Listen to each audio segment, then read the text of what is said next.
Okay, today I'm going to teach you how to make candied walnuts. It's a really easy recipe that consists of two simple ingredients, walnuts and maple syrup. You're going to love the way your house smells when you're making these, and they taste so much better than the store-bought kind. This is a recipe you can use year-round. We use them in salads as dessert toppings, and they can even be gifts during the holidays or a snack for yourself. So let's take a look at what you'll need to make these walnuts. Here we go. Okay, so you're going to need a nonstick skillet, and you're going to want to turn that up to medium heat. You're going to need a cookie sheet lined with either parchment paper or a silicone baking mat, and a rubber spatula. And of course, 1 cup of walnuts and 1/4 cup of maple syrup, real maple syrup. I prefer Parker's maple syrup, and I get that at Sprouts, but just make sure it's real maple syrup. Okay, so we're gonna go ahead and add our walnuts to the skillet and spread those around evenly. Okay, now you can go ahead and add your 1/4 cup of maple syrup, and you're going to want to coat your walnuts thoroughly in the syrup. Perfect. Okay, so you want those coated evenly. And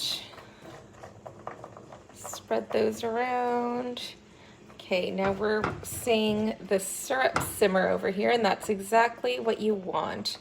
If you see that your maple syrup is burning, your heat might be up too high, so you'll want to adjust that and lower the heat. But you want these to simmer just like that. And that maple syrup will start to caramelize and thicken. So just keep your walnuts in there and toss them occasionally to get that thick caramel all over them. Okay, so allow them to simmer.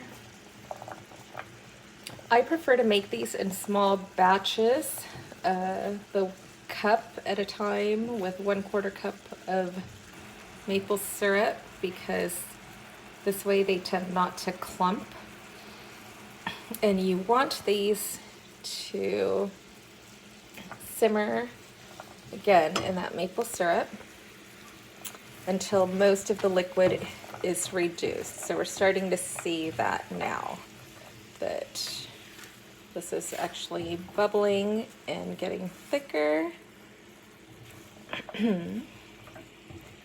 Perfect.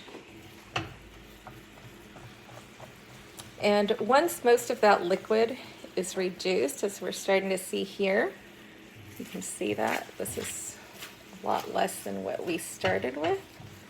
Then you're going to want to take these off of the heat and transfer them to your cookie sheet. Again, either the parchment paper or the silicone baking mat. Okay, so it looks like we're getting to that point now. Let's go ahead and turn off that heat and transfer these. Okay, here we go.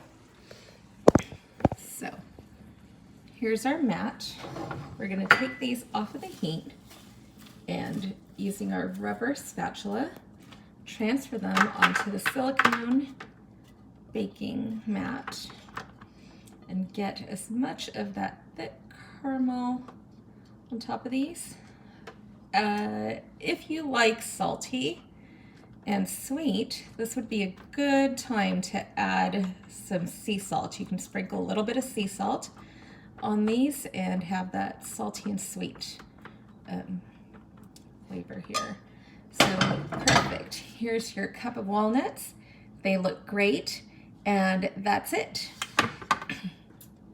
In just a few minutes, with 2 simple ingredients, you can have candied walnuts and